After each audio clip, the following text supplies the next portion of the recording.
is a new addition to our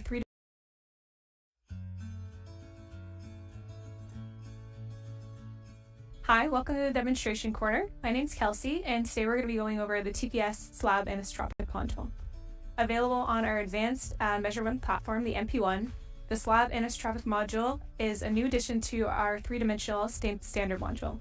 So just to give a little bit of background, the three-dimensional anisotropic standard module available in the MP-1 follows ISO 22007-2 for testing bulk anisotropic samples for axial and radial thermal conductivity and thermal diffusivity. As described in the standard, this module requires the input of volumetric specific heat, which can be measured with an additional second measurement using the TPS specific heat module or the DSC. So our new patented 3D slab anisotropic module evolves the TPS method in a few different ways. The first one is that it improves anisotropic testing on thinner samples between 0.3 and 10 millimeters.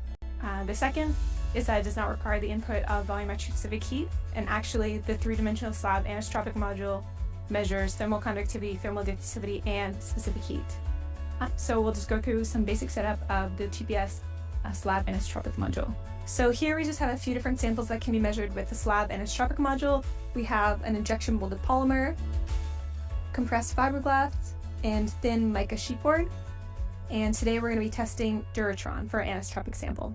So we're going to connect our TPS sensor to our stand, place a bow on either side of the sample to enforce the boundary condition, and do the exact same thing for a symmetric setup. Then we're just going to place our protective disc, protect the top sample, and clamp it all together. Create good contact between the sample and the sensor. And now we can just move over to the software and set up the measurement.